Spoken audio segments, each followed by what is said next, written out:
refer to the great cricketer here and I'll say, this will do a little bit early.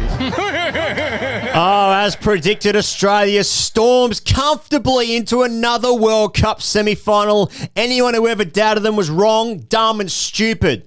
Those are all synonyms. Of course, England are there, New Zealand are there, whatever. It's coming home, baby, because T20 cricket started in Australia apparently in my brain. James Pattinson retires from international cricket. The English players arrive in Australia. Australia are going to tour Pakistan. I can't be the only one who's thinking, I'll believe it when I see it. The Sheffield Shield is happening. New South Wales are bad. Nick Maddinson, good. Jonathan Liew is on the Zoom to tell us about the AZEEM, RAFIQUE and Yorkshire allegations and update and report et al. Mitchell Marsh, Australia's number 3 in the T20 World Cup, is also on a Zoom telling us about Chris Gale and what he's like as a bloke. This episode is brought to you by Budgy Smuggler. Use the code CHAMP at checkout for free custom design. My name is Ian Higgins. Sam Perry is the man who sits across from me and has hope in his heart for Australia to make it to the second ever T20 World Cup final, which is inevitable, and then to bring the thing home. Bring it home. Followed by a ticker tape parade. Ticker tape parade. I've been calling for ticker tape parades for a long time. Yeah, you have to be careful though with COVID. COVID-safe ticker tape parade in especially with WA. ticker tape. Or you have to quarantine for a little while. That sounds to me like a super spreader event. What is it? Indeed. Watched the Melbourne Cup the other day. A couple of days later, there was an outbreak. Get vaccinated. Okay. Now, the first and most important thing. Yeah, let's go from the top. Let's go from the very top about what the people want to know about. Not sure if you've caught this out there on the internet. I'm not talking to you anymore, Pez. I'm talking to the people out there in the lands. We changed our logo for a bit. And you know what? The people had some thoughts. Can I read you a couple of comments? Please. Craig Russell. If ever there was a logo that screams I bat 8 and don't bowl, this is it. Andrew JP. This is what happens when you procrastinate in your intro to Photoshop TAFE class and have to bang out your assignment a few hours before it's due, fueled by too many Red Bulls and Roblinder on YouTube. Jake Leslie. If losing 5-0 was a logo. Tim Stevens. This is the most grade level logo you could produce. I love it. Brock Crane. Brock Crane, that's a fucking strong name. You guys know your audience. You guys know your audience can't cope with change. What have you done? Tim Duncan. Cashmere logo. Says Todd Duncan. Sorry, yeah. Tim Duncan's a yeah. Spurs player. Well, all his mates call him Tim. Others included Yuck, Village, What Is This Shit, The Gradient Cricketer, I Hate You, Fuck Off, This Is the Worst Thing I've Ever Seen, I Hope You Die. Okay, I made a few of those up, but... The Gradient Cricketer was probably my favourite. That was your favourite one? Oh, that was really good. Cashmere logo got me.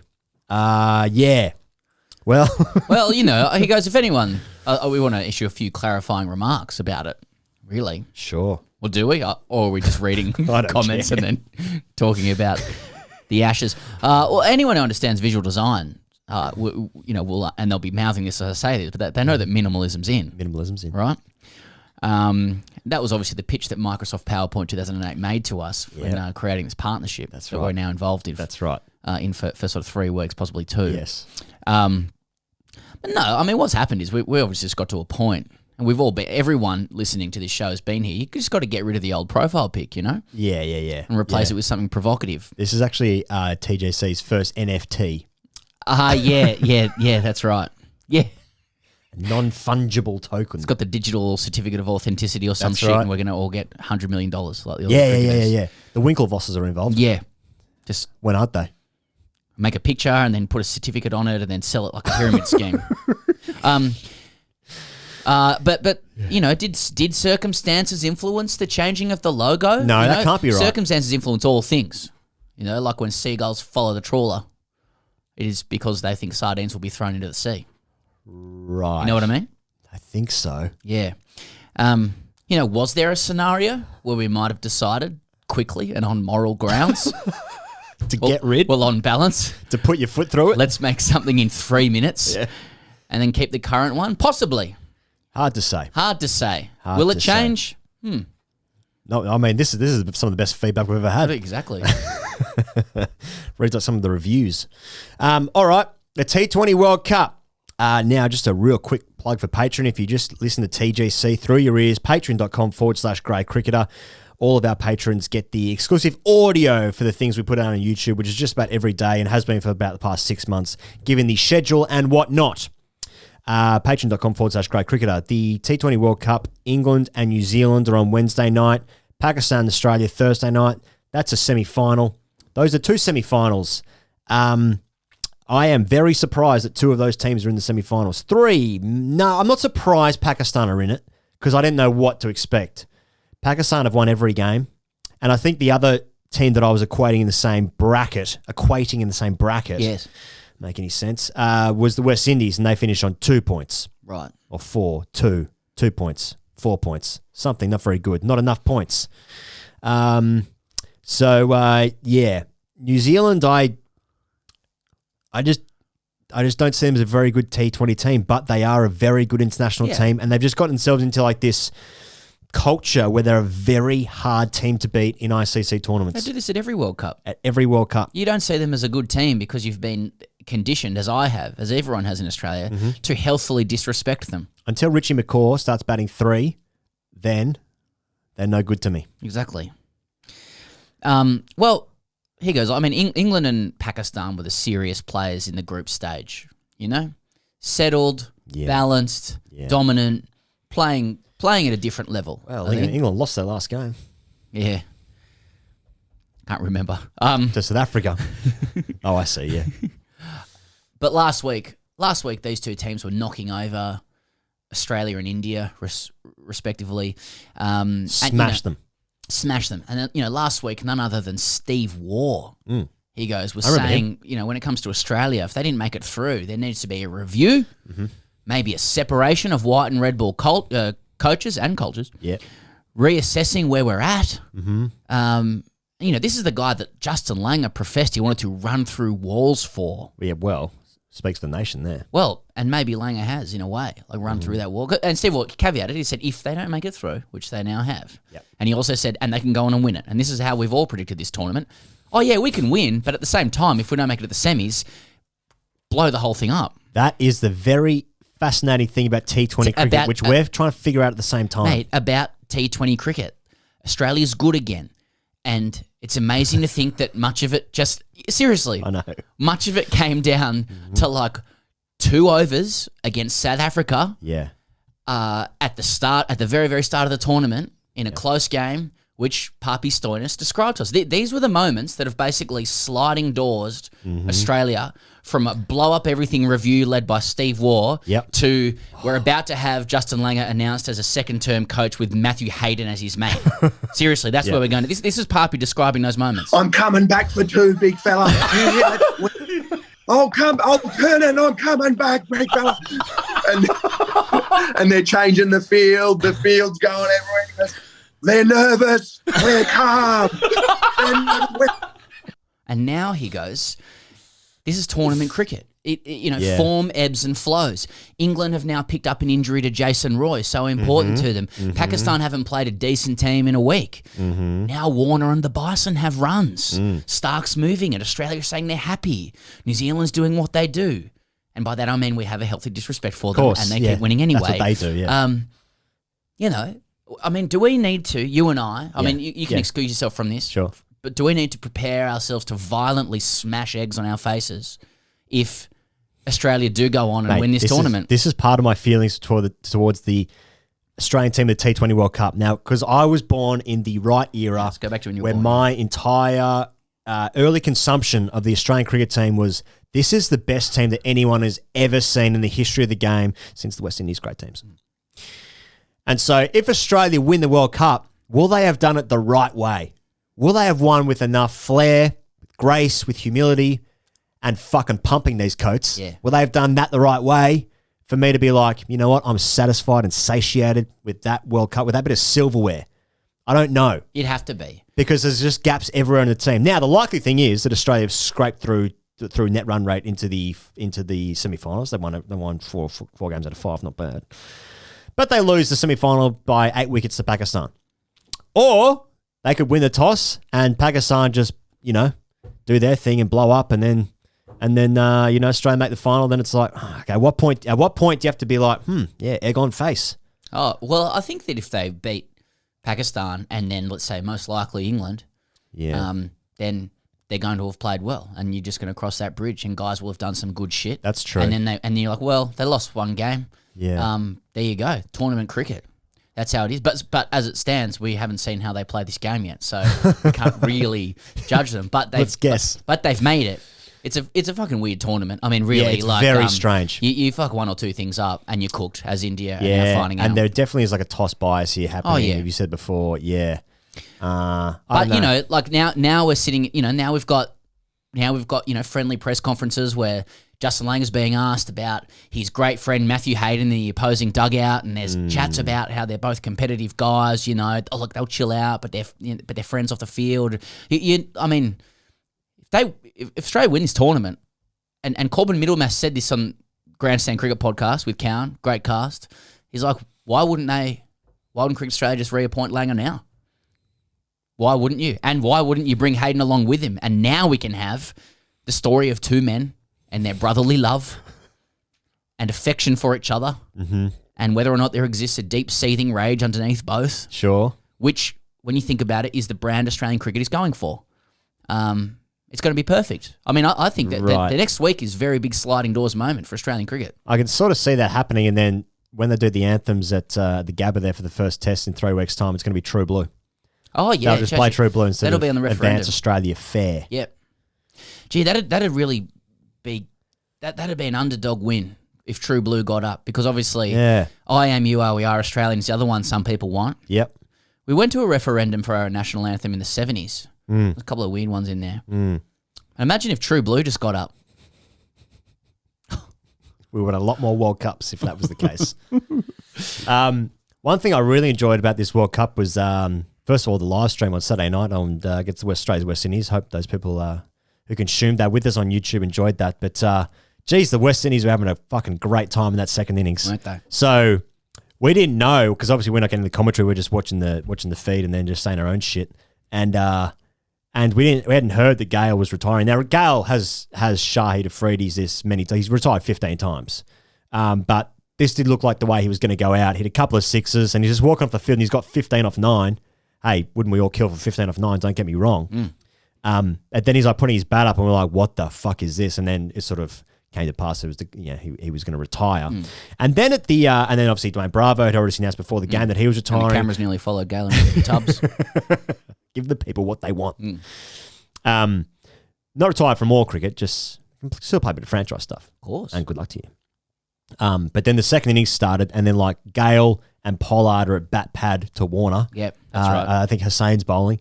And it's just like these fucking absolutely enormous rigs under the lid, just fucking T20. around from ball one. Yep. Got to defend 170.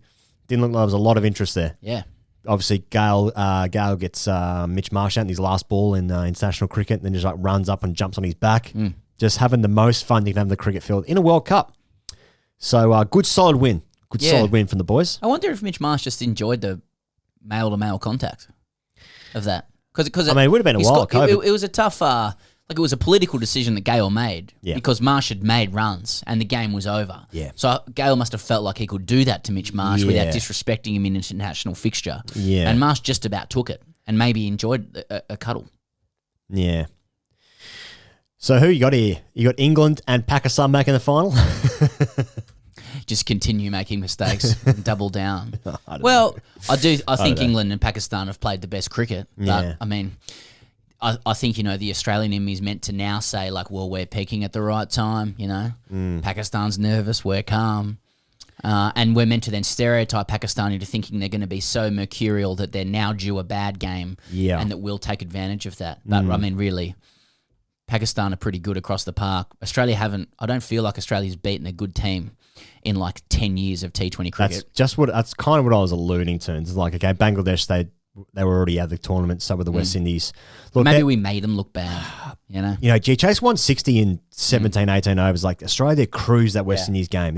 He played really well, but you also look how much blokes are under the lid. They're fucking around on the field. It's a bit like, okay, it's good. I want to be, I want to be patriotic. And I will be. But, this is T20 cricket, so you've always got to caveat everything. Well, if Maxwell gets going, if Warner has a day. Yeah. Now, England got their own problems, though. Tamar Mills is out. Jason Roy's out. They brought James Vince in for Roy. I'm not sure what the makeup of the team. I'm not sure if he'll play or he'll just. They're talking Bairstow to the top and bring Billings in. Bring Bilbo in. That makes more sense because it's weird if you've already got reserve players there, then you bring in someone else and then they play ahead of the existing reserves. I mean, Billings has got a lot of airtime and game time anyway. He's just been on the field non-stop just about in the well, they got a lot of injuries. He's helping out there. This bloke's having a tub after a spell. That's right. One over tub. I don't mind looking at Billings' salad. It's one of the best salads in world cricket. Don't worry about that. Very Rolf from The Sound of Music, actually. Okay. Anyway, I suppose we'll see what happens. That's true. In the next couple of days, and then we'll make very binary and judgmental decisions on all teams based on what happens in the next couple of days. And, of course, the final is Sunday night. Monday morning, Australia time. The Ashes, Pez, are around the corner, and James Pattinson has said that he will not be playing international cricket this summer. And there's layers to it. I think there was a few, because he's going to go to play as an English player in county cricket next season. He signed a 3-year deal, I think it is. 3-year deal, and he could actually qualify as an England player by 2022 because of his birthing rights and responsibilities. Well, if you've got rights, you've got to have obligations. Exactly. Can't have all of one and none of the other. Indeed. But yeah, he said he has no interest in playing international cricket for England, but he's playing Shield cricket for Victoria. Yeah, you could say he hosed down that speculation. He hosed it down very quickly.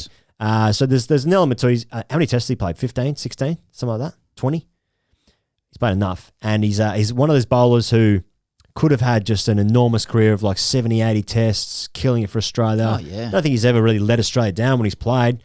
Injuries, niggles, these sort of things. Obviously playing in a generation where the three quicks have been the three quicks for the last few years anyway, and he's just been sort of the fourth choice, or he's been injured. Or purest of the four for mine, at best. All four at their best. Pattinson, wheels, anger, movement, disposition. Yeah. The four categories, obviously, of bowling there. Disposition, most importantly. What's his disposition like? Man, he looks like Dom Mattingly now. He does. And that's really good. And he's getting angry playing for Victoria. Shave those sideburns. Yeah. And I like it. I'm sad. I'm sad for him. I think most people as you are. said, it was there's an alternate universe there where he plays a lot more, and it seems to be that he's of the view that the effort to maintain the body, its body, yes, to still be on the outer is just too much for a guy with a couple of kids and who's able to maybe live his life a little bit more fully and freely away from that Australian environment. But he would. I would just love to have seen more of like him and Cummins and Hazelwood together, for example. True, and I think he might have got to go this summer, but. He played in the 2019 Ashes, and he didn't let anyone down. Good lower order runs as well. I think he's when we've spoken to enough players, let alone fast bowlers over the last little while, especially in COVID. And the effort to preserve the body to go from like being in a hotel room for a couple of weeks or even 7 days at a time to then go and be like perform these fast twitch movements, and we all know how bad bowling is for the body, knees, back, fucking all of it, feet.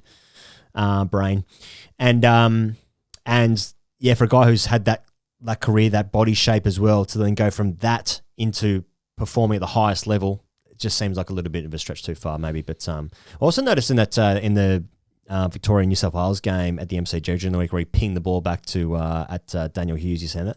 It's like you see, and then there's that clip going around from last year when he's playing Premier Cricket in Victoria, and he rolls some bloke, and then he sends him off. My experience anyway. Meeting him is that he is like the most polite, softly spoken, gentle person on the field. Holy shit, don't want to get behind that. Oh, mate, he's the sort of guy that you'd be so afraid of waiting in the pavilion to go out and bat. Fuck that. Yeah. Just the weight of it. Yeah, the weight, heaviness of the ball, weight, the velocity, the sneer. Velocity. Yeah, a lot of velocity to it. A lot of velocity points. Yeah. Could bowl full, can bump you. Yeah. He can bump you. Yeah. I know it's. I mean, there's all that footage going around of him pegging the ball back at Dan and gets him, and it's not a good look, and it's so like I went to the MCG on Saturday to watch a very hapless New South Wales side, which we'll discuss, but you know, all of the footage now is of Pattinson like hitting Hughes in the foot. That if you scroll down Twitter or whatever, that's what you're getting. It's just he's bowled so well the entire game, and Scott Boland or whatever. But it's like, oh yeah, that's a bit much from Patto. That's the thing that gets most of the reaction. Well, it's not wrong. Pekovsky, was someone we've spoken about a lot in recent weeks, but he has missed this Shield game, and he's also going to be out of the at least the Brisbane Test, maybe a little bit longer as well at best, is what I understand. I feel like we're going to say the same thing over and again, but that's news that now the opening spot is up for grabs. Yeah, I don't really know what else to add to that. Yeah. I mean, I think Chris Rogers has said they want to make sure he has a long career. Yeah. That he's probably done from the first couple of tests. Yeah. And I think they were talking about that his best chance would be to come and play the MCG, but of course what happens what happens is with the Shield season is that they break because the Big Bash starts in the beginning of December, so he'd actually have no Shield cricket under his belt this year. And there's going to be an opening bat who's going to get 4 digs, most likely against England in Brisbane and Adelaide. And if they get half a decent score, then he would be unlikely to come in. Mate, I feel like Pekovsky's head chat like actually updates every couple of days, and there's a different person who comes out and says like, well, actually he could do it if he wanted, and there's people coming out saying, I think it was, actually I won't say name because I'm not sure who said this, but a credible person, R.M. Williams, said that the strange thing with him is that his brain does fully recover in between concussions and things like that, and we're all just people who don't know what we're talking about, but it does seem that there's new information every couple of days about how likely he is to play. So we could be back here next week, and he's playing in this ones v2s Australia game, which they've announced as well. Right. 3-day game between a big squad of players, and they're doing what they did in Southampton. And like I think the large reaction to that among the players and otherwise is they hated doing that. But they're doing it again. Also, that game from memory was like 75 played 90. Yeah, exactly. Just going around corners. Yeah, exactly. Yeah. So they're doing ones v2s, and that's good. You know, all those probables. Yeah, all the funny things about those games are always like, what kit does the non-Australian team wear, and like why, and they get photos together, and you know the obscurity of it is really what you're playing for. One thing I liked in the Southampton game was they took a big photo as a group on the stairs with the pavilion there. That's right. That made me feel like it was like pack mentality. It was like, look at us, we're here. It's a big group of men. Pack. Yeah, we're a pack. We're about to go and hunt. Yeah, exactly. Yeah, for food. Yeah. So 2-2. Played pretty well, and played pretty well, and just kind of did enough, and then had a bowl at the Oval. That's right. Now the England players have arrived in Australia. Some of them, anyway, because others playing in the World Cup at the moment, so that they haven't based themselves here just yet. But mate, it's this is I don't know about you, mate, but I mean, I'm wearing a fucking hoodie and it's cold in November. I'm still acclimatizing to this wonderful city, but it doesn't feel like summer yet to me. But the Ashes starts in 3 weeks. Is that just me? Yeah, but mate, in like internet life, 3 weeks is fucking. We're not going to remember anything from today in 3 weeks' time. True. So that's a long time. Pekovsky's in it like 7 times by then. Yeah, mate. Yeah, exactly. He's captaining. He's bowling first change. He's got leg spins. Right. Pains out. Mate, Pekovsky in. He could play the first test, hit 100, and he's the next captain. You know, like anyway. Have a run with that. Yeah, yeah. I see this. Yeah, like I've seen a lot of news headlines. Like, England players arrive for the Ashes. It's like what? It's so low key. If it's like what? I see. Someone's got footage like from a mobile phone camera, like on a level above the. Oh, there's Ben Stokes with his gear. It's like, yep. Oh fuck! He brought his kit. He's meant to come here at some point. Fuck you know. Yeah. You see it like you see it. Like, but it's supposed to be an event. It's supposed to be Paps. Yeah. But now like half of them are somewhere else. And exactly. Whatever. The Australian team's not here. Coming in dribs and drabs. Yeah. Exactly. The Shield game, but no one's playing. And I saw Stuart Broad got Instagram, and he's like, he's on a yogurt thing. They give him heaps of kit. Like it's nice to look through the kit and just think about how much kit you could get. Oh, mate, if you follow Steve Smith, and I highly recommend that as a follow. Yeah. Just gloves everywhere. Just gloves for days. Gloves for days. Swimming in them. He is swimming in gloves. He must be a big sweater. Or a hoarder. Just stealing people's gloves. Yeah. Kleptomaniac. Yeah. I don't know. Well, anyway, just a quick one as well. He goes,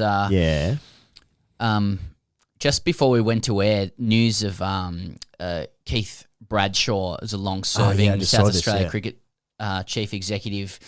He passed away, and we never had anything to do with him. But I do note that scores and scores of people have lined up to say what a wonderful person and contributor he was to cricket. Right. And not only was he, they said, a tough negotiator for his beloved South Australian cricket, but doing so with respect for others. He was also the head of the MCC for 5 years. He was the first non-Englishman to be appointed to that gig. And you see a lot of the tributes that people are making, and you can just get the sense that it's a life well lived from somebody who is very deeply respected. So I think from us, Vale, and condolences to his friends and family. Well said. Now, I couldn't think of a worse segue to get into TGC's Visceral Minute. It's the rich tapestry of life. Exactly. From one person who lived their life with great dignity. Yeah. Nice. Okay. Across I'm Australia, back, Australia and England diaspora to us and to this and to a couple of fuckwits who, whatever the fuck this is. Whatever this is. So here's this week's Visceral Minutes. 2 Aussies this week. You haven't heard these. I haven't heard this. Yeah, we'll kick it off here. English cricket ruined my fucking life. I need to preface this with a story. I was in a sports bar in London watching the 2019 World Cup semi-final with my mum. We were on a family trip to the UK. And as the English innings was kicking off, this fucking specky Weldstone Raider-looking cunt pulls up a chair and sits at our table. Now, I don't kid you, he's the antithesis of Puppy Stoyne. He's got no levers, no chest, fucking pale as, teeth all akimbo. Jeez, he was a miserable-looking bloke. And yet, here he comes out. No, darling, like he'd known us all his life. Fucking back off. And as Jason Roy and Johnny Bairstow hit another cover drive after cover drive, this cunt's ego grew to the point that as we were leaving the sports bar, he slipped my mum a piece of paper with his phone number and email address. So 5-0 means more to me than just beating the Poms and sending them home empty-handed. It means finally defeating the nightmares of this mortifying bloke who thought he could be my stepdad. Fuck off, mate, wherever you are. 5-0. Fuck, that's kind of alpha. Everyone's got their own reason. Fucking hell, yeah. That's, Yeah. That's good. I respect the Wilson Raider then. Yeah. Here's the second one. You guys, you ready to go? You ready? Do you need to talk more about that? No. I feel lots of feelings about that myself, but yeah, that's good. Okay. Here we go. As much as I want to hate you pasty-faced, self-righteous, bedwetting coats, all I really feel is pity. I pity your subsistence in a soggy dump that's twice the size of Tassie but infested with 100 times the population. I pity you that your stumbling Nick Nolte mugshot of a PM mortgaged the future of millions of your youth by pushing through Brexit simply because you're all too politely passive-aggressive to say stop. I pity you as you wrestle with your lingering trauma from 12 years of boarding school, so now you can only sustain an erection by visualising Michael Caine in the movie Zulu. Most of all, I pity you each night as you sleep with your mind running a KO mini highlights package of the East India Company's greatest hits, as you're gripped with the erotic Orientalism recalling the subjugated nations of the empire in which the sun never set, all set to the symphony of roaring Spitfire engines and Robbie Williams screaming, "Let me entertain you," only to wake up alone, shivering in your single bed in a soulless terrace house, and you look out mouldy windows to see endless grey skies, and you know it's all gone. Gone, baby, gone. No empire, no Europe, no prestige, no relevance in the world at all, and I assure you, no ashes. Fucking red hot. You can send your visceral minutes in. We'll leave the details in the link below. So yeah, that was. I've really enjoyed that. They're the two from this week. He goes, I want to put these ones in because they were sort of a little bit of a departure from the standard Australian sledging with a kind of a bit of a barking dog from The Simpsons, the nasal twang, etc. So yeah, just something to think about there. Australia are going to tour Pakistan for the first time since 1998. Or are they? I'm pretty sure England and New Zealand both confirmed that they were going before pulling out 15 minutes before the first ball. But you know, that's me being cynical. Come on, you guys, a little bit cynical. I mean, they're going. They said they're going to go. Well, on Monday night, as we go to where they gave a preliminary commitment. I think that's what you'd call it. to touring Pakistan for 3 tests, 3 ODIs, 1 T20 in March. Okay. And Nick Hockley, the Cricket Australia CEO, followed up with this is a quote or a statement or whatever you call it. Cricket Australia is excited about the prospect of touring Pakistan next year for what will be a highly anticipated series in a country so incredibly passionate about the game and their national team. And friend of the show, Walkley Award-winning journalist Russell Jackson followed up on Twitter himself saying the prospect of just won the next 5 Olympic gold medals in whatever the top weightlifting division is. Nice. But Ramiz Raja, he goes, Yeah. head honcho, Pakistan cricket. He says it's going to be a connoisseur's delight. A connoisseur's delight. What does that mean? If you're a connoisseur of cricket, you'll be really pleased with this. That's a very small... Yeah, I mean, connoisseurs are dwindling, but maybe not in Pakistan. Sure, in the Asian sure. century. Peter Lawler, he goes, just before he went away, he wrote, pardon the cynicism, but Australian cricket, and this will interest you specifically, but Australian cricket, because I'm going to ask you Was it rig stuff? Well, no, I'm going to ask you to Penis perform stuff? something. What is it? I'll get Sorry. there, yeah. That's what you want people to think you are, rig stuff and penis stuff. Pardon the cynicism, but Australian cricket is making promises out the side of its mouth about touring Pakistan for the first time in 24 years. So how does that sound? I promise we'll go. We'll go. We'll go.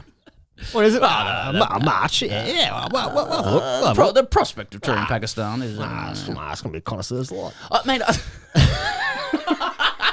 mean, they didn't. I could be wrong. He goes, but they actually, that should be a caveat for everything that's said. But they didn't have to make a song and dance about this, did they? I mean, they've made a big announcement. They're playing. They obviously understand they're playing Pakistan on Thursday, so there's a lot of attention on it, and they've decided to proactively go out there and announce the dates. We're doing it, etc.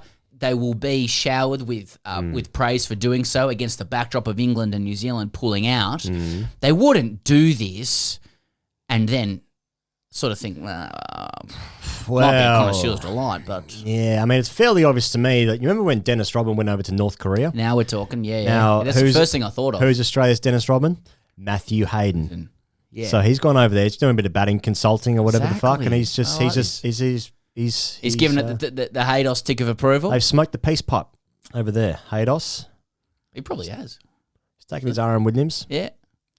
He's taking his Birkenstocks. He's on a diplomatic mission. Imagine Matthew Hayden in Birkenstocks. Yeah, I'm just thinking. Now imagine him in a mankini, eating straw. Okay. Yeah. No, I take your point. It'd be good if they did it. Mate, I want them to go. Yeah. Something to look at. Something for the eyes. A treat for the eyes. Yeah. Haven't been there in 24 years. Good memories, I think. Was 98, the 98 tour, is that when Mark Taylor hit 500? It is. That was 1998. Yep. When he didn't go past Bradman out of respect, even though Ijaz Ahmed just fielded one. Yeah, he tried. Ball. Yeah, no doubt about Wasn't it. it a fully? Last ball, they had like a fully. He tried to smoke it. Hit it to Ijaz Ahmed. Wasted. But when Warner did it. He hit him well that day. Dub. Yeah, a little bit scratchy at the start. That's always double. Yeah. I've seen, I think I've said this before. I've seen highlights of Shah Bakhtar bowling like his 4th spell that day, and he's bowling like off spin. Quick at the start though. Well, I guess we'll see what happens. That's March, right? So that's and they're playing three tests and then a bunch of like T20s and 3 and 1. 3 and 1. What's the one? One ODI. T20. One T20. Oh, I guess it's another T20 World Cup year, so a little tune up. Oh, a grudge match for whatever happens on Thursday. Yeah. We'll definitely remember that. Well, when Matthew Hadding's opened the batting for Pakistan that game, we'll know what happened. Hell yeah.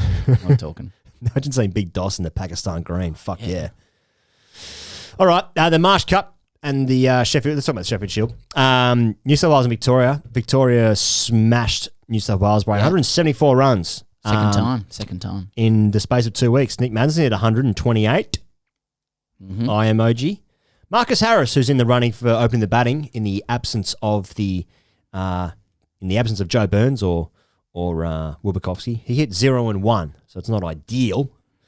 Yeah, his last 100 was only a week ago, but in your last game, 0. He won. He did score 1 last week. He won the game, basically, and but 0 and 1 is a little bit. I'm not really sure about Harry anymore. he's going to carry that. That's my bad. I forgot that he scored. No. I mean, there has been reaction to the the Norton one going, he's not really put his name up in lights. I mean, how like this guy, Sure. this coach, Yeah, he's got heaps of runs. he's just been the dominant domestic player for 5 years, Marcus Harris. Yeah. But until he does the business at test level, he's going to have this follow him around. Yeah. That's the nature of the beast, whatever that means. Now, excuse my naivete. Please. Has Marcus Harris got a Test 100? No, I don't think he does. No, he doesn't. So that's a... And he hasn't got many Test 50s. But I feel like he's played in tough series. They're all fucking tough series. He played in the first India series when we lost without Finch and Warner. Then he played England away. Yeah, he didn't get the cash-in series He didn't against get the cash in Kiwis in Pakistan. Yeah, think of that series. Who did open the batting then? Is that Joe Burns? Would have been Burns and Warner. Yeah. Yeah. That's when Warner disrespected Bradman by scoring 335. Exactly. Mate, New South Wales, where's Moses? Where's Moses on I know Rex? the answer to this. So He hasn't played the last 2 games. Yeah, because we were wondering that because Moses was the incumbent. Yeah. Well, not the incumbent, but he looked slated to bat 5 If against they South went, Africa. if they went to South Africa and back in Feb, he probably would have played 5. I learnt that he didn't play because he came home on November 1 to avoid quarantine from the IPL. He hadn't seen his family for 2 months, and the New South Wales guys had to be chartered down in a semi-bubble, and they didn't want to put him through it, and he's playing in the Marsh Cup game on Friday. I think he's still very highly regarded by Justin Langer, and he may still be involved in that 1v2s game. So maybe good that they're taking a little bit of a longer-term view. I mean, because when I saw that Moses wasn't playing, I really hoped that we hadn't been in a situation where a line has been put through a guy for the number 5 position when he averaged 70 last year and was about to be picked, but obviously his age would probably count against him. I just don't think Australian cricket at the moment is in much of a position to be ruling guys out.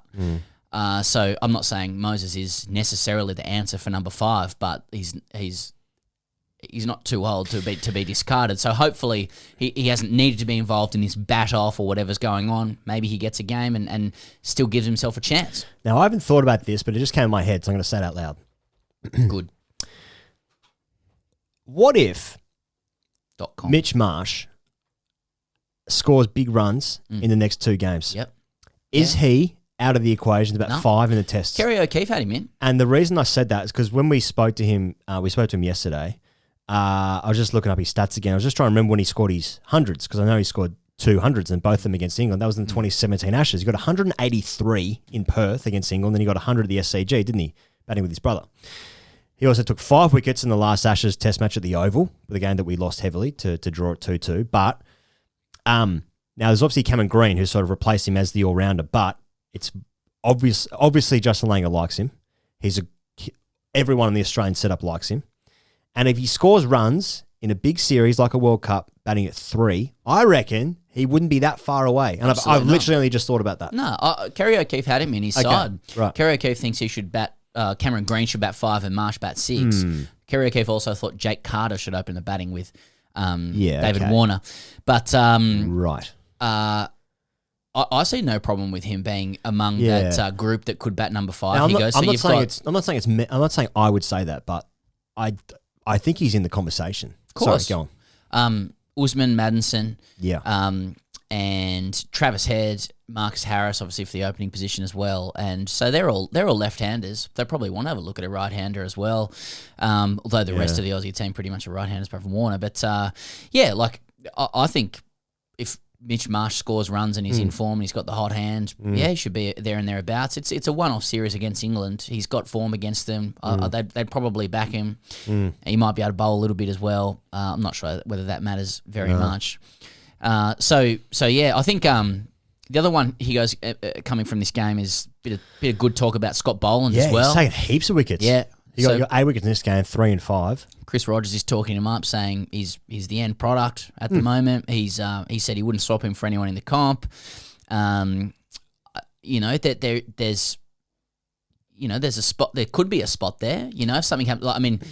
We accepted last year after 4 tests against India that 1 or 2 of the quicks needed a rest by the end. Well, we got 5 tests in about the same amount of time. They've hardly played this year, though, is the thing. Yeah, but that can sort of count for and against. Oh, yeah. They need a break, true. because they come True, hard. So, true. like, I think longer term they want Jai Richardson to be the next cab off the rank, but I don't think he's ready at the moment for various reasons. But so then you've got Nisa, who might be next in line, but Scott Boland's great on flat wickets. That they like Sean Abbott as well. I don't think Boland would be too far away either, which is great because he's performed so well for so long. Scotty B. Yeah. Oh, fucking hell. What a squad of players we've got. And what a barrel chest it is too. 5-0. Fucking hell. Wow.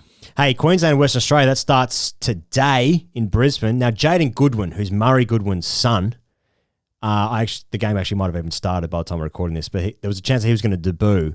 And apparently there's like huge raps in this guy. He's been touted for a little while, Jaden Goodwin. He was going to take 2 years off to do a Mormon mission in Zimbabwe last year, but then because of COVID, it got sort of postponed. Then he got moved from Zimbabwe to Bunbury, which is in Western Australia. I'm not sure how this works.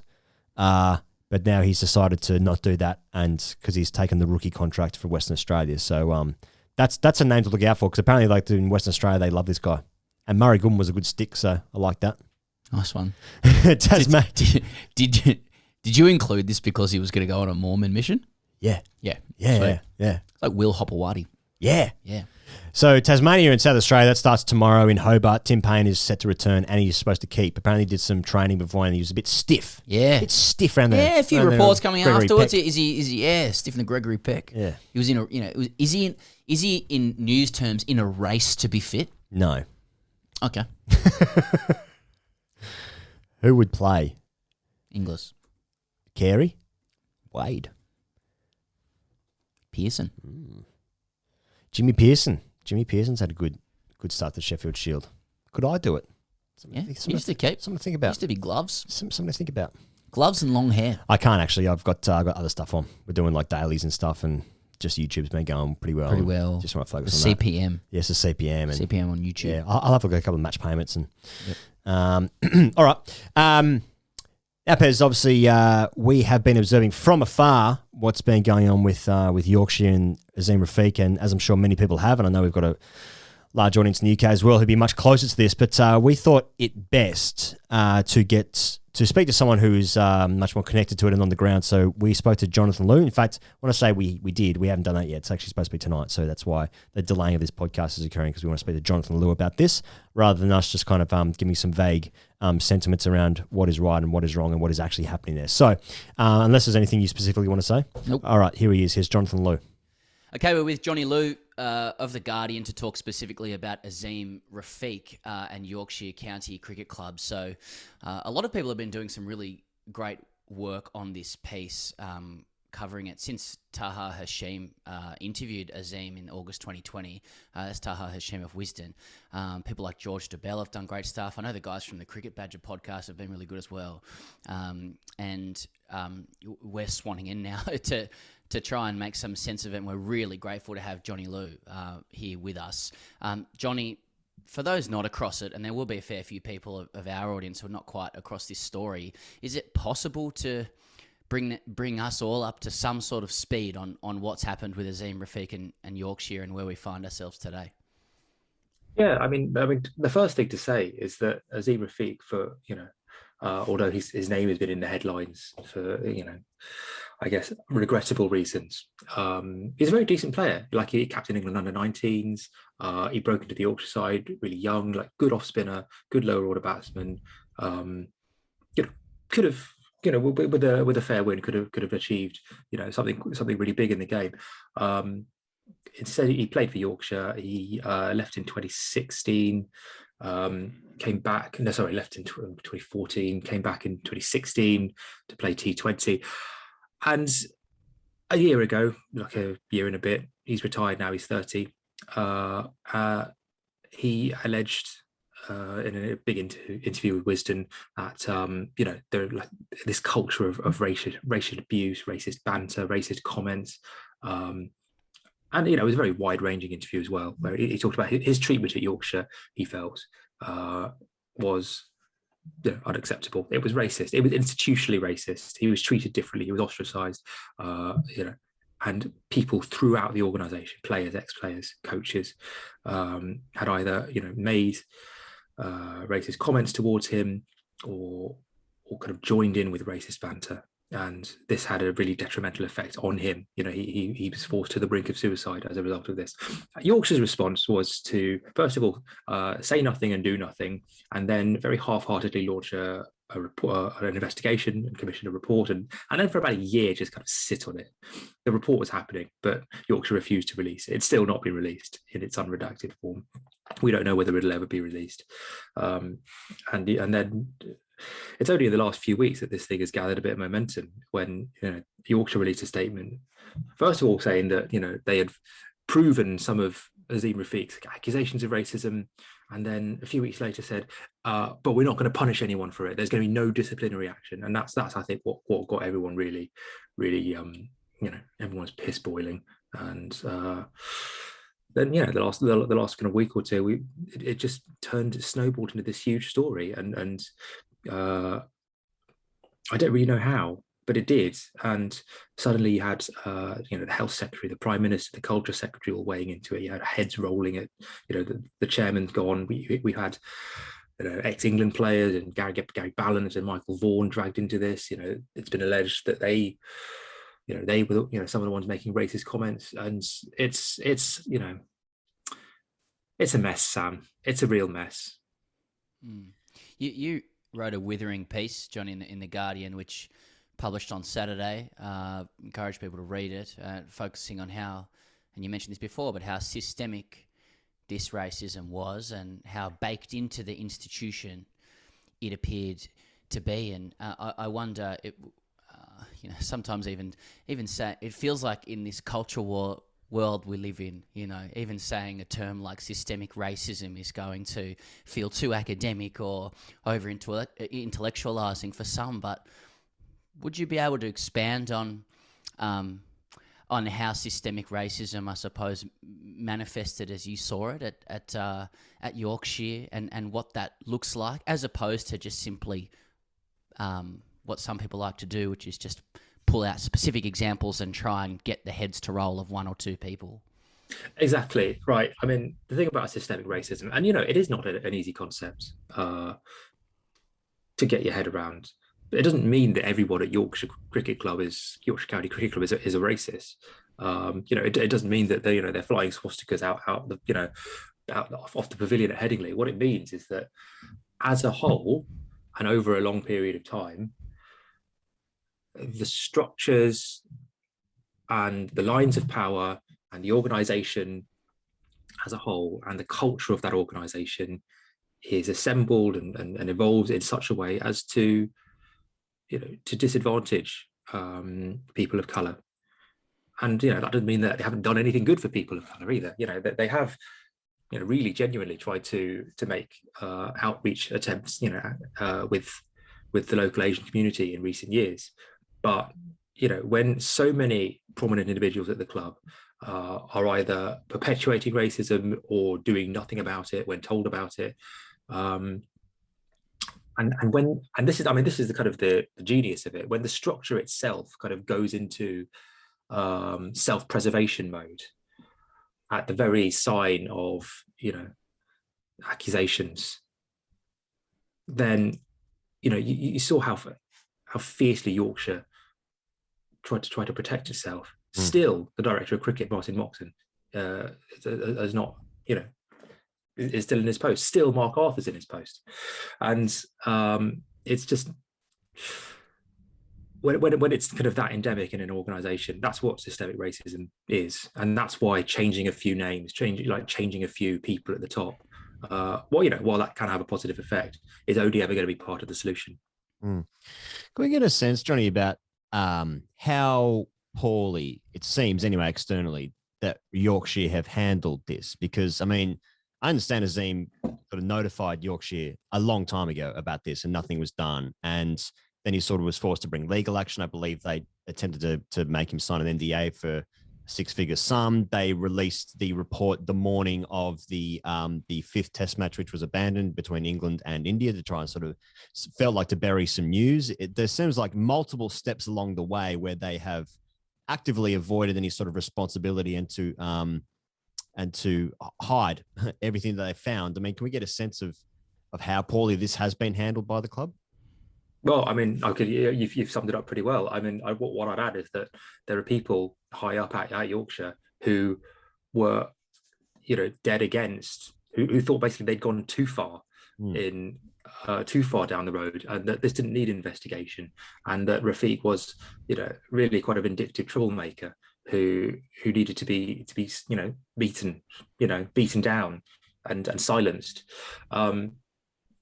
And mainly it was this kind of interminable wait for any kind of update on when the report was going to take place, or when it was going to be released, when people were going to see it. It became like, I don't know, it became like one of those lost films. Has anybody seen this report? What is the status of this thing? It became like this great mythical document. And it was supposed to be around the turn of the year, and then it became spring, then it became summer, and then, like you say, they snuck it out while everyone's attention was focused on Old Trafford and the cancelled fifth test between England and India.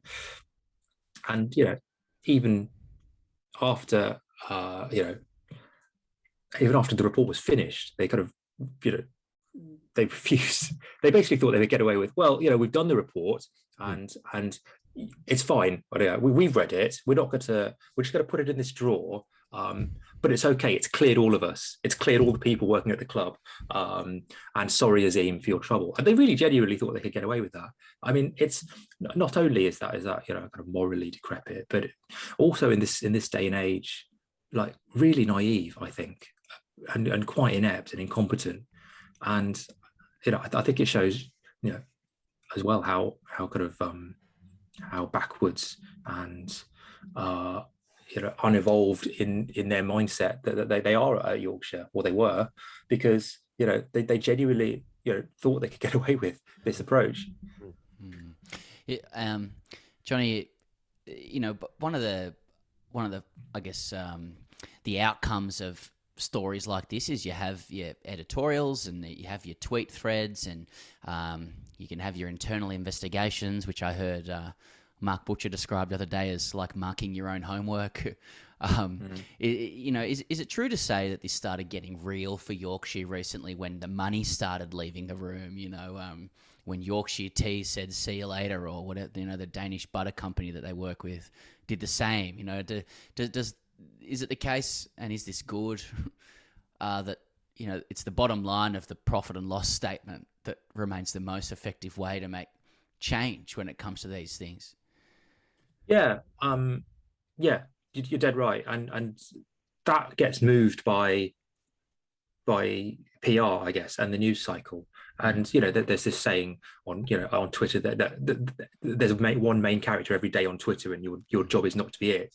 Well, in the news cycle, maybe it moves week by week, but there's one character in it every week, and this week it's Owen Paterson, the MP who's been kind of who was lobbying, getting cash for lobbying, and last week it was Yorkshire, and so once these things gather a momentum, and again, like I'm baffled as to why it took 14-15 months for this all to happen, because it'd been bubbling under, but it was a county cricket story. Everyone knew about it, nobody really cared, and then suddenly, like a volcano, Yorkshire Tea have gone, Harrogate Springwater have gone. David Lloyd, no relation to Bumble, but the fitness clubs, they've decided to pull their agreement, and suddenly Yorkshire are facing, not just a really bad PR mess, but like literally financial oblivion.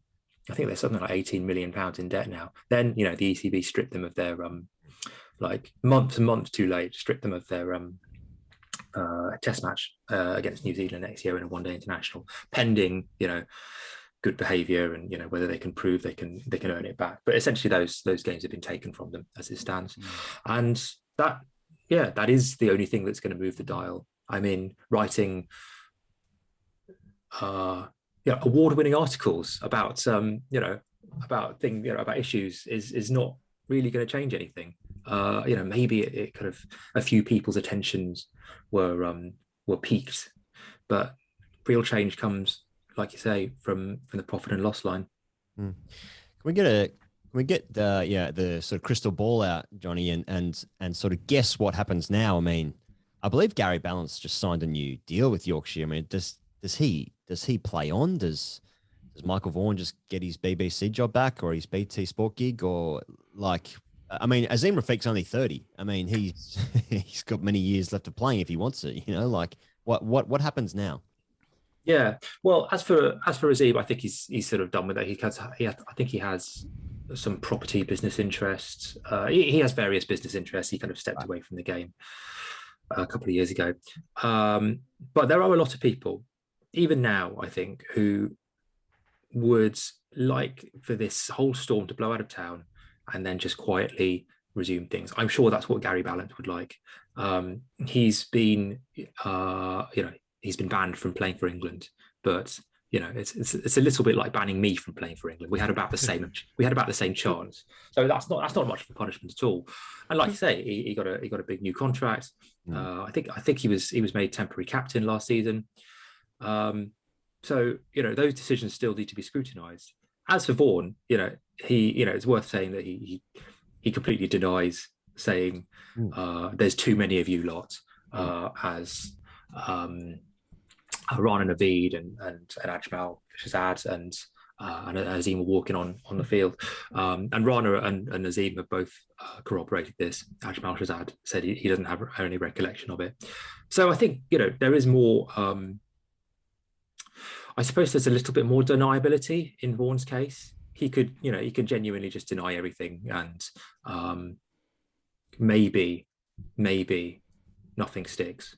Or nothing sticks that can be proven in a court of law. In which case, he would, but his reputation, I think, has taken a huge hit, because you have to remember that since 2005, since his retirement, I guess in 2009, he's basically been kind of one of the most famous cricketers or ex-cricketers in this country. He did Strictly Come Dancing. He's really prominent in the media. He's the face of the 100 when on the BBC, and that all of that has kind of relied on a sort of a family-friendly, prime-time friendly, largely uncontroversial persona, and that's now definitely under a bit of a cloud.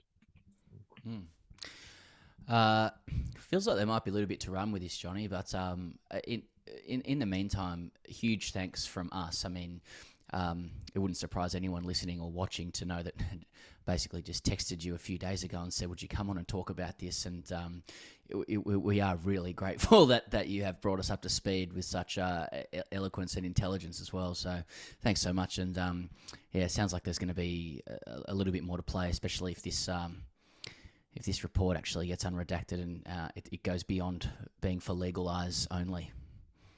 Yeah. I mean, I hope it runs. The danger is if it doesn't run. That's the real issue. Thank you very much to. Can I call him Johnny Liew? I think he gave us JL? permission last time. Call him JL. I can't speak for him on that. Okay. I might ask him that. I won't. Pez, we spoke very briefly to Mitch Marsh last night. He gave us about 10, 12 minutes of his time. And he's the man with the Midas touch. Mitch Marsh with the Midas touch. Damn it. Should have said that to him. And he's coming up right in a moment's time. But we've got to thank our dear sponsors and friends at Budgy Smuggler, budgysmuggler.com. Use the code CHAMP at checkout for free custom design. What are we talking about today? One more week to plug the Budgy Smuggler MySmugglingRemake competition. Here goes. It is in earnest. Details are here. So you go in the running to win the ultimate smuggling party package. Okay. Hey, what's in it? Great question. For winners, you win the following: $2,500 Australian of Budgy Smuggler credit, 10 VIP tickets to the Budgy Smuggler Day on the Park, which is Thursday, January 13. They're taking over Luna Park in Smugglers and Smugglettes, followed by Sons of East, which is a band playing on the Harbour. Drinks and food included. It's valued at $3,000. And for those who can't make it, they'll coordinate another time or $3,000 towards your own smuggling party, like a bar tab. Fuck yeah. Couple of cheeky surprises there as well. If you runner up, you get $500 smuggling credit. Nothing to sneeze at there, Pez. Sneeze at. How do you enter? You select a famous scene or moment in time. Love it. It could mean anything. Yep. You recreate said scene in a photo or video, Easiest. Chris Gale jumping on Mitch Marsh's back. Done. but with your own creative flair. Yep. You post it to Facebook, Instagram, or TikTok with hashtag, this is key, hashtag MySmugglingRemake 2021 and tag your most relevant page. The judging criteria, the guys have just got to smile and nod in appreciation. If you're wearing Smugglers or Smugglettes, that helps. Bonus points. If you've got some other Budgy merch involved, 50% based on social reaction, 50% by an expert panel of ordinary rigs. Bonus points if your photo features in the actual media. Nice. Entries closed November 15th, so I'm reading this on the 9th of November. The winner is announced on November 26th. Now, any entries breaking the law, putting yourself or others at significant risk of harm or likely to cause broad offence won't be considered, and we prefer if you cease smuggling immediately. I've seen a couple of examples already, he goes. Yeah. Saw a guy doing the Kim Kardashian, putting the wine glass on the backside scenario. That's very good. Yeah, he's not symmetrical like her. Yep. You see, and the glass is on an angle, and Got it. he's got a lot of hair and that kind of gear. Like it. I saw somebody do the Kate Winslet from Titanic, draw me like one of your girls. Yep. Yep. French girls. That's right. That was a test. And I saw a bloke do the entire choreography to Beyonce's Put a Ring on It. Oh, yeah. And yeah. he even like tripled up his... Hey, what a track. Yeah. So, couple. I mean, there's some very sort of... There's some ones that people would very much recognise. You're talking about some niche T20 World Cup shit in the UAE. Well, I'm just trying to speak to the audience. We'll leave the notes for what Peter's just read out in the notes. Is there a better way to say that? We'll leave the description in the notes. Notes in the description. I reckon people have got there. Yeah, you can probably just find it. All right, budgysmuggler.com. And of course, this interview coming up is brought to you by T20 Stars. Shane Watson's been doing some fine work in Dubai. Got himself over there. We were worried that he wasn't going to make it. Due to flights not coming back or whatever, but he's there. And he's starring. You know what? And he is looking the business. And let's talk facts about that. Salad is looking incredible. Name me a cricketer in the last decade with a better salad representing Australia than Shane Watson. Lloyd Pope, under 19s World Cup. That's pretty good. It's pretty good. Yeah. That's pretty good. But then Shane Watson after that. He's looking the business. His gear, he goes, for T20 Stars, designed by Shane, obviously. So it's designed by a cricketer who's been in the cauldron, knows exactly what a cricketer needs. And Watto's been in a cauldron or two. And a melting pot. Yep, that's right. Mm-hmm. And there was no greater cauldron and melting pot than facing Wahab Riaz in the 2015 World Cup. That looked quick to me. Semi-final?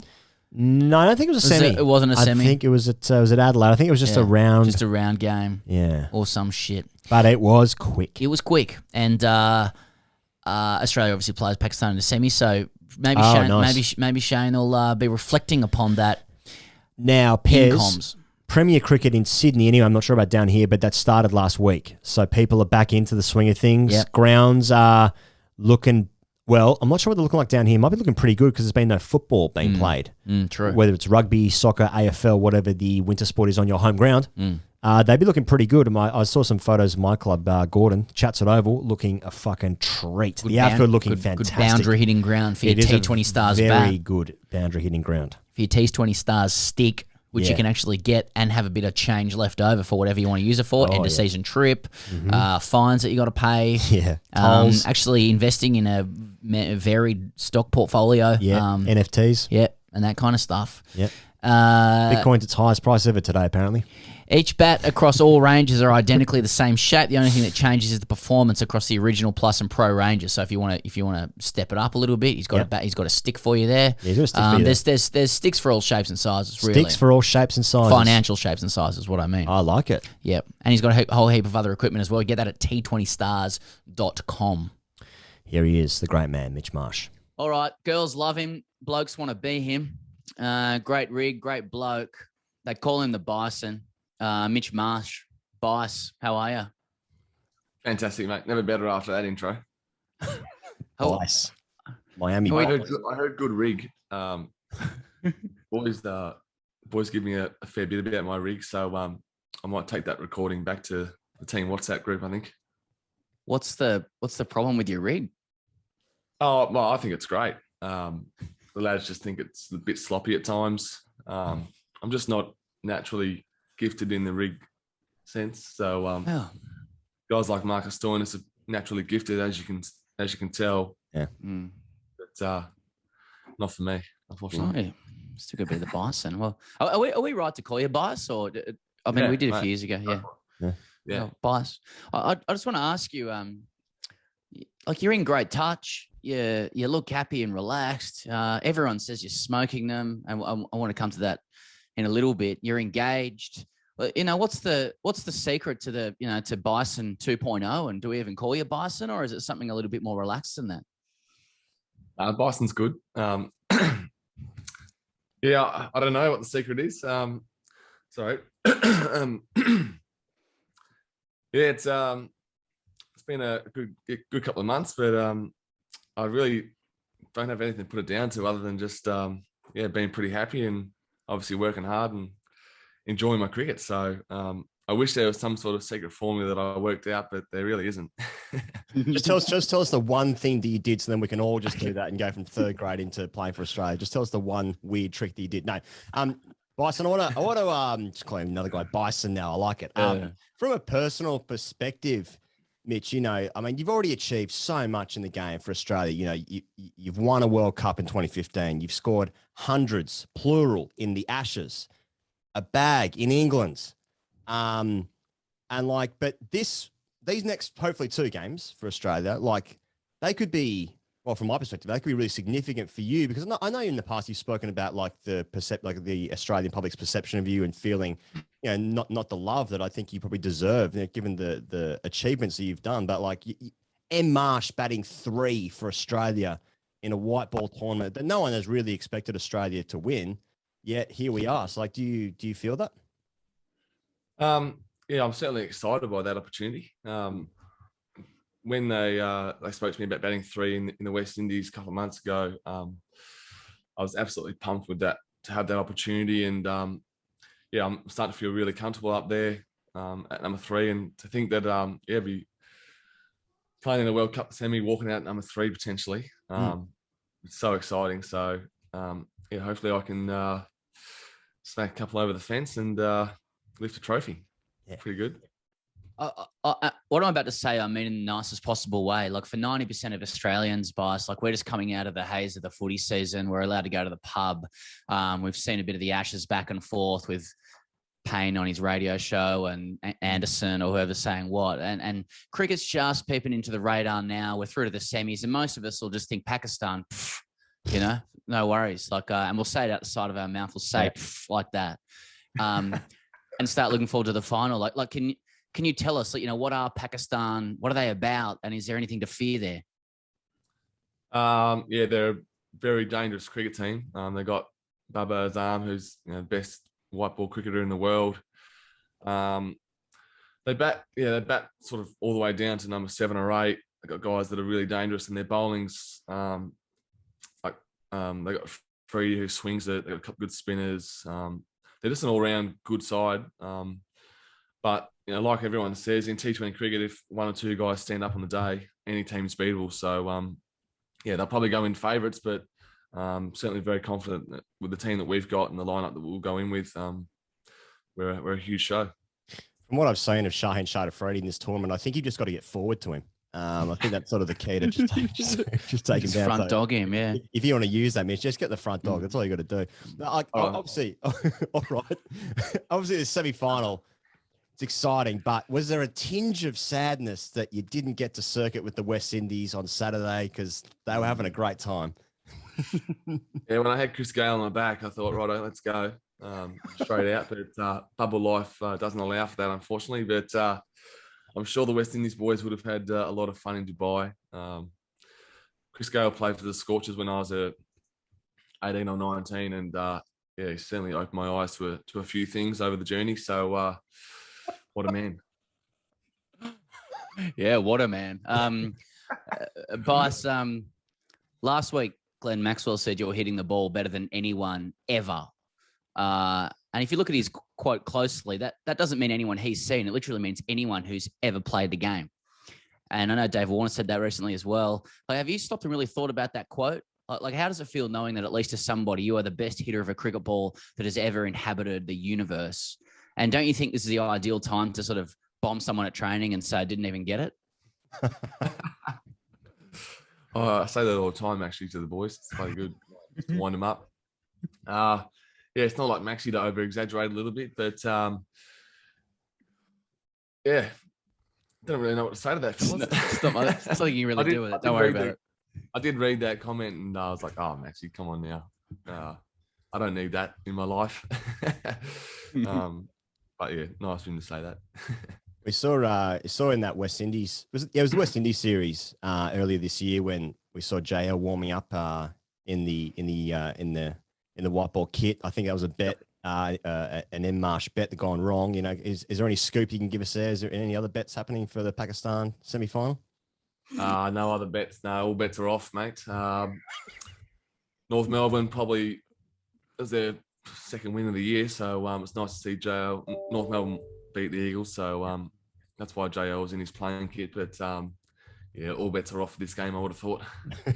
Well, you've avoided a headline there. So okay, just final one from me. So it's on David Warner talking about you, boss. He says he's training the house down. He's worked really, really hard. And people will know how you do work hard at a grade level.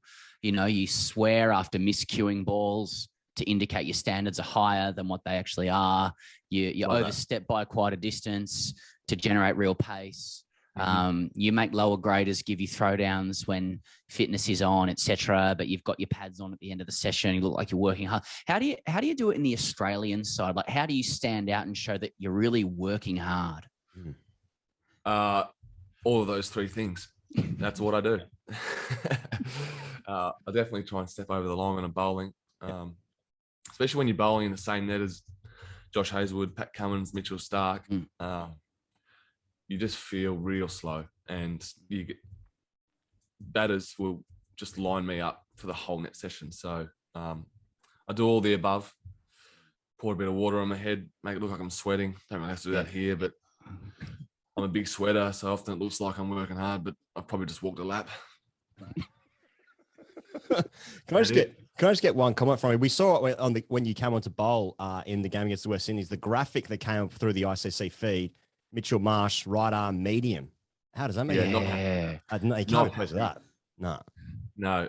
Andrew McDonald always calls me medium fast as well, or medium, and I'm into him. I say, mate, you can't use that terminology with me. It's not good for my mental state. As soon as I believe I'm medium, I'm done. And I am pedestrian, medium fast, but I can't think that. No. Yeah. It's a big difference. We're describing that on air. But we were drinking. Okay. Last one for me, Mitch. It's probably a serious one. Has Australia even played well in this tournament? And I don't mean it as a criticism. I mean, if you made it through to the semis, we don't even know how good this Australian side can be. Yeah, do you guys think you've reached do you think you're playing near your best, or do you think there's several rungs higher it can go? Yeah, I think the last couple of games we've it sort of feels like we've really clicked into gear, full of confidence, super calm, and just enjoying being out in the field. We've executed really well. To chase 162 down the other day was with 4 overs to spare. That's a really good stepping stone for us, I reckon, going forward, and a really good blueprint for how we want to play the game. And I thought, the game against Bangladesh, even though we only chased 70, the way we went about that 70 with the intent and the tone that we said early, that felt like the Australian way, again. And I think we take that mentality into these finals. Literally anything can happen. So, it's exciting. And the good news is that you've said that Glenn Maxwell is hitting him the best you've ever seen anyone hit him. So that's good. Ever. Well, wishing you guys the best, mate, for later in the week and the final as well, which is what the nation expects. And yeah, if we ever do another book, if you could sort of voice that, because I just find your voice really lilting and relaxing as well. Yes, it's dulcet. I just want to offer that to you as a compliment, just in spite of all the rig stuff you're getting, because you don't deserve it, and I think you've got a good voice. Thanks, mate. Appreciate that a lot. And I'm there if you need me. Sam, my name's Sam. So, yeah. Thanks, boss. All right, peace.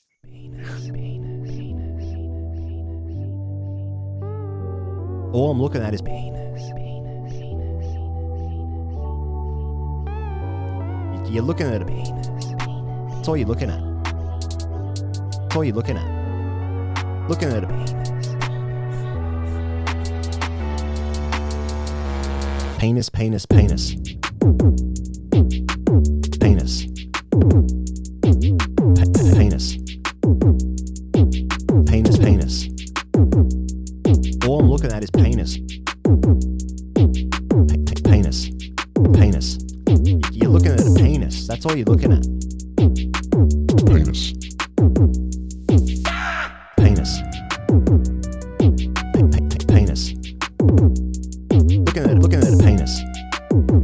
That's all you're looking at. Penis. Looking at a boy's penis. Boys, penis. Someone's got a penis. That's all you're looking at. Looking at a penis. Looking at a boy's penis. Someone's going to clip that up, aren't they? Thank you very much to the Bison. Bice. Oh, yeah, Bice. Now, Pez, a good friend of mine that I play cricket with in the UK, his name's Tom Hicks. I played at my club, and in many ways it was actually his club, and I just played there for a bit. He's written a book that I think that our audience in particular might have a bit of a keen eye on, because it's about club cricket. The name of the book is Bowler's Name, The Life of a Cricketing Also Ran. If I may, please read you the blurb. Bowler's Name is a tale of a life in cricket's margins. Tom Hicks is no household name, but he often rubs shoulders with cricketing royalty, going from the village green to walking out as captain at Lords. As an ambitious youngster, Hicks dreamed of reaching the top, but trying to make it big and balance the demands of university, family, a full-time job and a penchant for post-match fun was no easy feat. Settling for an unglamorous life as a minor county player, cricket took him to all corners of the country and then across the globe, getting an insight into the nether regions of a cricketing world that was rapidly vanishing.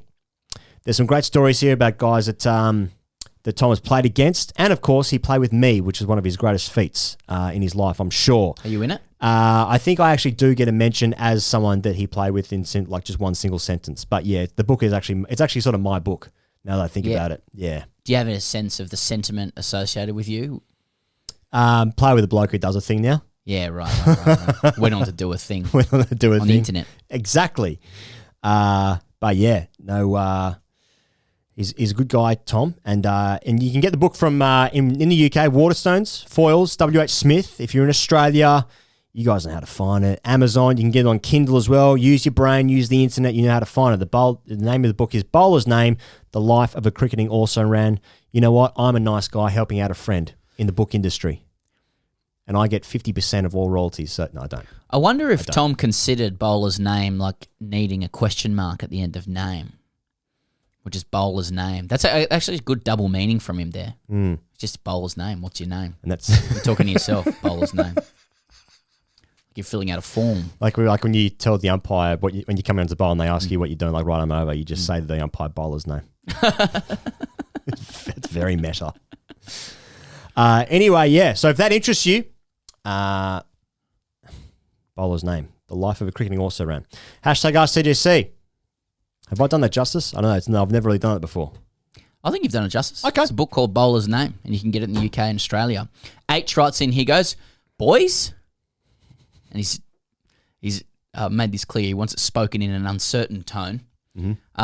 Sorry about the uncertain tone, but as you will soon read, I'm in quite the predicament and only you guys can help. I'm 22 and I've always been a rugby basketball guy, only watching the summer tests of cricket and maybe some Big Bash if the boys in pink were doing well, and I've never actually played cricket. This all changed late last year when my mates asked me to join their last man standing team at Moore Park, second bottom division. Basically, everyone else in the team has played, and they all seem pretty good to me. Anyway, I played my first game, and it went pretty well. Even though I'm not very good, I managed to get 21 odd runs, and most importantly, I've had a good time with my mates. After the game, I decided since I'm playing this whole cricket thing, I should check out The Grade Cricketer, inverted commas, which I'd seen on Facebook from time to time. So I listened to a few of your podcasts, and that's where it all went wrong. I soon realised everything that I did in my first game was wrong. In capitals there. I didn't know that I had to try and alpha my mates. I didn't even know what a beard vector was. And worst of all, I didn't even have a shower with my mates after the game. I know, I must have looked like a fucking idiot. Fucking idiot. All of a sudden, I was questioning everything I know and love. I thought I had a fun time at the game, but maybe I didn't. I thought my dad always loved me, but maybe he doesn't. I've always been pretty good at complimenting my mates. I said completing my mates. Complimenting my mates and showing emotion. But am I meant to stop this and just insult them and talk about having a big dick? I used to think cricket looked simple, but I've come to realise the politics and off-field antics make it the most mind-boggling sport in the world. Since then, I've tried to adjust my playing style by muttering a few whats and not outs the side of my mouth. Out the side of my mouth. I make sure that every game I mention that someone's a good stick, still not sure if that means they have a good bat or if they're good at batting. Or shout the occasional one brings two here, boys. Not too sure how that works, but sure.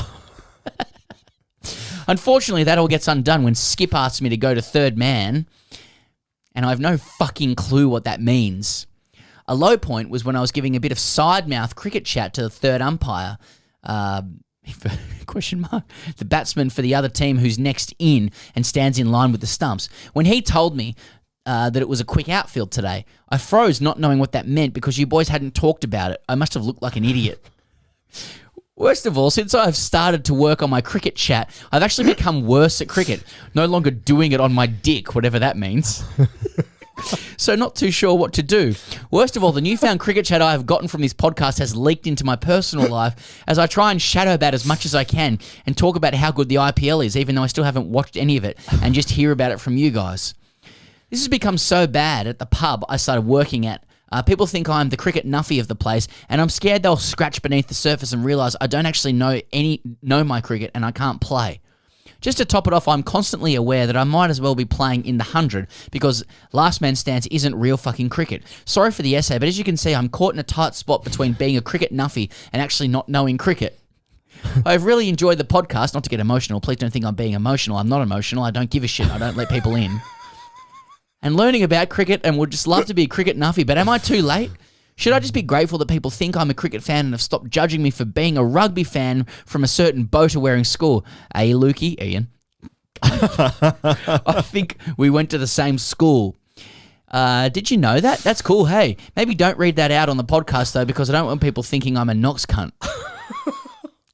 Do I just go back to my old self before cricket, or should I just clear my mind with a fitness session, Langer style? Please help me at this crossroads of destiny. As you can tell, I am lost and confused. P.S. Cheers for all the laughs and thanks for getting me into cricket. Cheers, H. I just fucking love the idea that a bloke has just said to him, mate, the outfield's fast today, and he has just looked at him for like 7-8 seconds without blinking, just like trying to like process what the fuck that would even mean. It's a fast outfield, being like, yeah, I don't know what that means. Yeah. So he's thinking, H is thinking that he's focused too much of the chat and that's distracted him from the playing because he was doing it on his dick and now he's not doing it on his dick anymore. Now he's off his dick. That's his problem. Now he's in his head too much. Now, that's the thing about cricket, and that's why all these other conventions exist outside of the playing arena, if you will, and I know you will. Because that's cricket, most of the time you spend your day not playing. Yeah. And even if you do play, you actually, leading up to the bit of playing, you don't want to play. Yeah. So fear governs all. That's an important thing to factor in. So that's why people get bored. They start sledging. They start, creating these other scenarios about, subcultures, showers, who's got a bigger penis, what's that guy's arms look like. Exactly. That guy's got a nice head of hair. Does that mean? What does that mean for my position in the team? These are all factors of how men enjoy their Saturdays in summer in Australia. Okay. You create a whole new economy of insider language so that you can feel part of something, given that you usually can't do it through skill alone. Exactly. And I think part of H's issue is that he's commenced cricket by playing last man stands, which I think has been created to try and remove a lot of the nothingness of cricket. That's right. You know, there's fewer people on the fields, or he's not very good and he's still hitting 21 and stuff. You can't hit 21 unless like you've got a lot of advantages like that, whatever. And so he's come into the game in a new format that is actually trying to extricate itself from all of the bullshit of cricket. Yeah. They just want you to have action, enjoy it. Play it with your mates. He's playing with friends. He's enjoying it positively. And then all of a sudden, he discovers this entirely new and confected economy that has kind of existed in cricket from W.G. Grace, possibly even before. Possibly. Through grade cricket to now. And now he's confused. Now he's caught in between both worlds. And he's like, the question is, how do I enjoy my cricket? Well, what he needs to know is that, like, if he's enjoying last man stands and being a positive person with friends, That's all weak cuck beta shit. You have to buy a penis pump. If you want to play twos, you have to buy a penis If pump. he thinks he's enjoying that at a very just at a really base superficial level, he needs to know that he's wrong and He's he's a living fucking idiot. He's living a lie. That's a That's lie. not cricket. That's not cricket. You're totally right. Like, cricket is about the bullshit language that fills in the gaps of being actually shit at a game that even Bradman failed in most of the time. Yeah. You can't enjoy cricket by actually enjoying cricket. No. Do you know what I mean? No. What a ridiculous idea that is. Wasn't the sport founded on the idea of just something to do to get you out of the house, which I think is a mantra that you can live by? Just do anything to get yourself out of the house. How was your day? Then I got out of the house. I saw something new for the eyes. And it was, I think it was also designed as a civilizing game to teach us morals, that the umpire's always right. Indeed. And then as it's gone on over 150 years, we've learnt philosophically, actually, the game is about learning that, as Hobbes said, life is nasty, brutish and short. Right. And to treat people like coats and everyone else like coats, because we're actually all just in a Lord of the Flies pyramid. That's right. The whole thing's just a social convention. Hope that helps, H, and good luck on the weekend. Oscar Seafried writes in. He said, boys, seagull style, please. Is there anything more fucking yuck than a person who takes champ to be a sort of term of endearment? A few days ago... Contrasting that with the last one. A few days ago, my girlfriend had breakfast with an old school friend of hers. My girlfriend and I have been together for just over 3 months and it's been really, really fucking good. Anyway, this friend is bragging about the supposed success of her new relationship with this guy. For context, she was employed by a family to help their young son who lives with a disability. She is now dating their older son and has managed to hold her position. The absolute nerve. Anyway, this friend was fucking treated to the $8-est bunch of Woolies flowers from her boyfriend the day before and inquires as to whether I had ever done the same for my girlfriend. At hearing that I hadn't, this friend, whom I have never met, never seen, decides to, at this breakfast, shoot me a text on Messenger, a friendly bit of advice on how to treat a woman. In quotations, yo, freaking buy your chick flowers. Don't be scared. Trust me, XO. I am physically sick. The taste of bile enters my mouth. I feel the Northern Beaches girl privilege oozing off those words. I don't open it, but instead text my girlfriend asking what the fuck that was supposed to mean. Thankfully, she had no idea that her friend, sitting on the opposite side of the table, was texting this mad shit to me.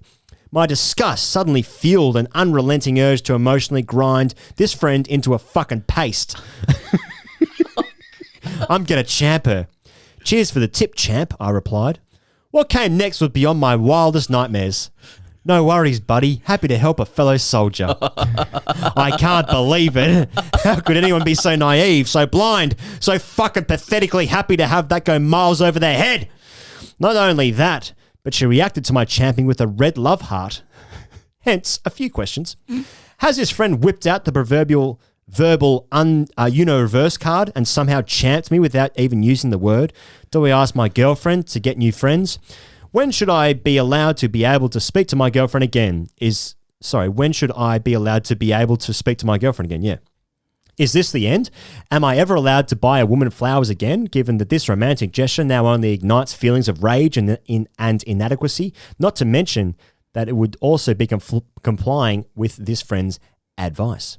This has troubled me to my core. Yours in tears, Freddie. Freddie's got a really big problem here. He's got a really big problem because I think Freddie's a comedian. Sorry. Well, he's got more problems then. But he's dealt with that's mastery level alpha. Top level shit. That's really like all bets are off. All bets are put off. your weapons down. Yeah. Any action you take, you will they'll wipe the floor with you. Yeah. Because it's already commenced. That's a gauntlet laid down. Oh, he's been absolutely alpha. Yeah. And the basic one-dimensional view of this is, let's say he just takes this friend's advice. By the way, she's She's texting him on Facebook Messenger from this breakfast she's having with his girlfriend. Yeah. They've never met. They've never met. Are they already friends and they haven't met? Or is it coming through in the message requests?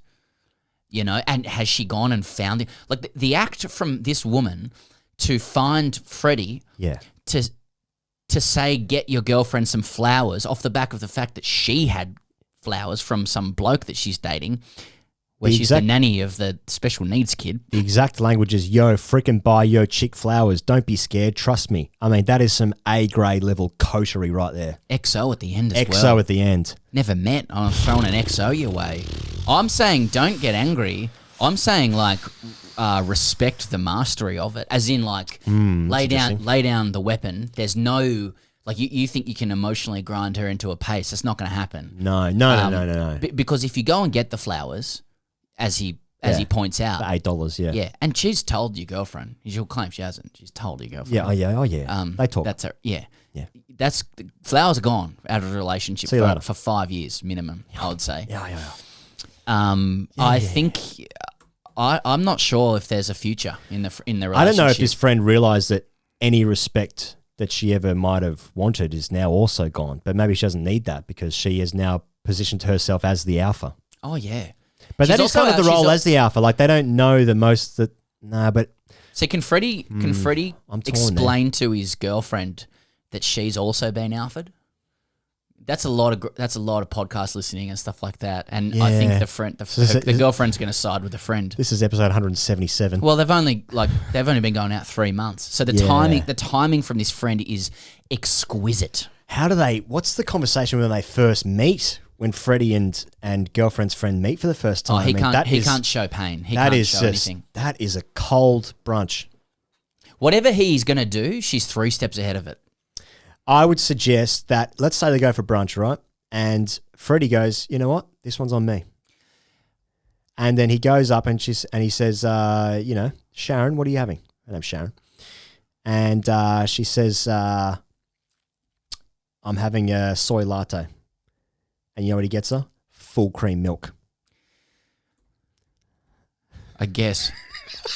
He goes, can I just pick up the bit? Fuck, that was pretty lame. The bit within this, why don't you just go like, no, this is you've got me the wrong coffee. Do you need a hand? I'll write it down. Good point. He goes, it's the bit where she says, okay, if a friend says, buy your girlfriend flowers, that's cool. That's ally stuff. That's, sisters doing it for themselves, going, buy your girlfriend some flowers. That's how they look after each other and they're developing their friendship and you're just a bystander and you have to cop that. It's the second and the third clause. Don't be scared. Don't be scared. Why is the presumption that he's been afraid to do this? He's fearful to show his emotions. Is it fearful of commitment? So now you're asking, like, what's the girlfriend said to his friend? What's the, shit. This is where the levels are there. Okay. Now we're cutting into it.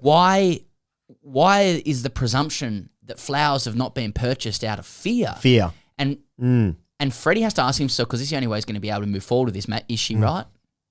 Is she right, Freddie? You know what? Freddie's single. I reckon it's couples therapy, at least. Trust me.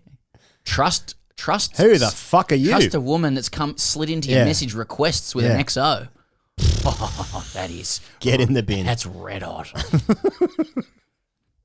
We've got time for one more. Go on then. All right. Louise Henderson writes in, hi, Sam and Ian. As a single woman in my 50s, I dare say I'm outside your usual listener demographic, so much so that I had to send this question via email as I don't have a Twitter account. I do, however, really enjoy your meandering and very humorous podcast. In light of recent TGC discussions, I write to you for some dating advice, albeit from a different perspective. Having been single for a while now, I have accepted that I won't meet a future partner via the old-fashioned means, introduction from a friend, meet at the pub, etc., and should try the world of dating apps. This is a world that fills me with trepidation, as apparently there is a secret code that I know nothing about. For example, one of my favourite movies really is Shawshank Redemption, yet apparently in the online dating world, that is code for what, in my day, was termed a one-night stand. Is that true? I've never said that. Shawshank, Andrew Dufresne. Just what's get the your fuck out of favourite there. movie? Shawshank Redemption. They were one night stand. Okay. Yeah. Who knows what might happen if I mention that I'm a fan of TGC? I might walk into a gay threesome that ends with an eye poke.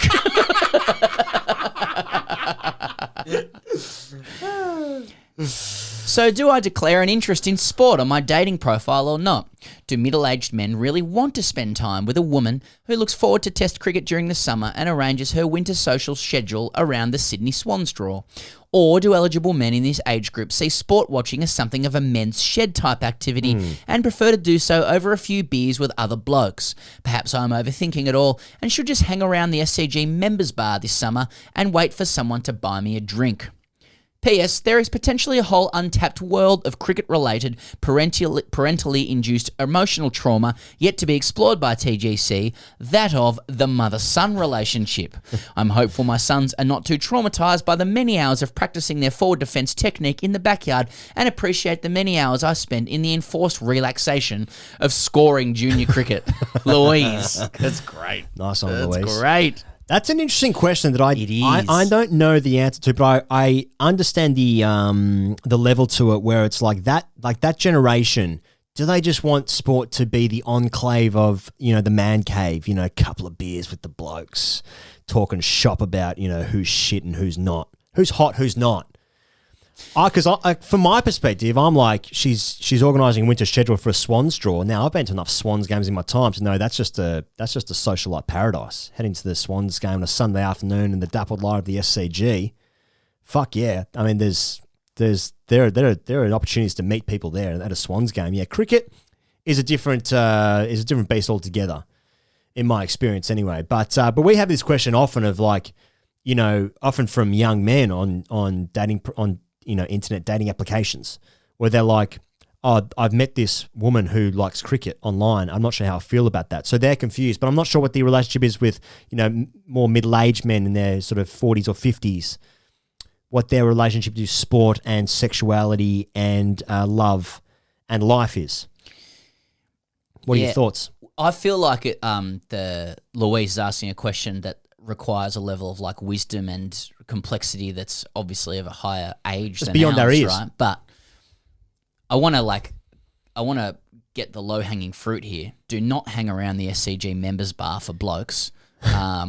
Just and wait for someone to buy you a drink. I think dogging at the SCG. Yeah, that's just guys with boat shoes drinking crownies, talking out the sides of their mouths. It's like 4:30 and there's just like beer stains just down the button line. There's guys talking about why isn't it called long leg anymore, and calling doctors Mike Proctors and things like that. They'll always be batsmen to me. Yeah, yeah. None of this batter shit.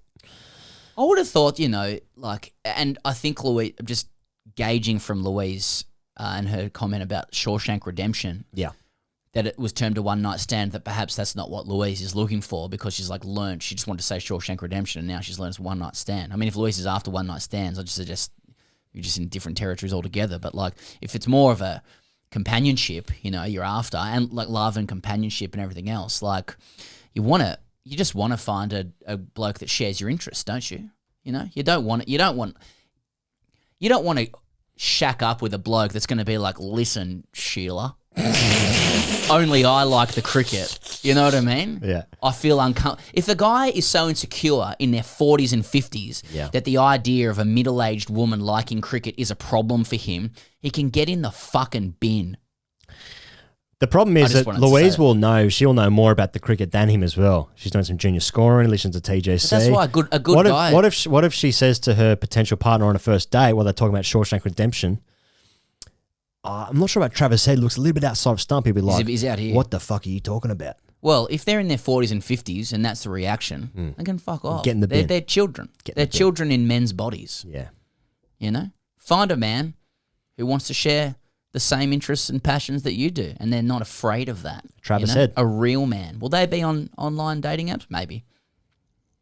And you know what? Let's hope they like Shawshank Redemption too. Great flick.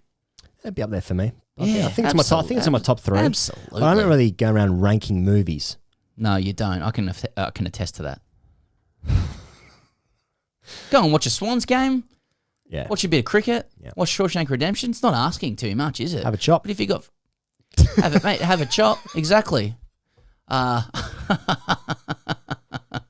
Shawshank Redemption to a chop. One of the great combos. Yeah, that's right. It's like, Swans. Mate, Buddy kicks 6. Into Shawshank Redemption. Have a chop. Australia's playing Pakistan. Into the tubs. Yeah. Have a tub. Into a circuit. Get out of here. That's life. That's life. That's life. All right. Thank you very much to Mitch Marsh. Thank you to Johnny Liew. Thank you to Sam Perry. And thanks to Ian Higgins. There we go. Yeah, baby. Right. Thanks to you guys out there. We'll be back next week on TGC. Cheers.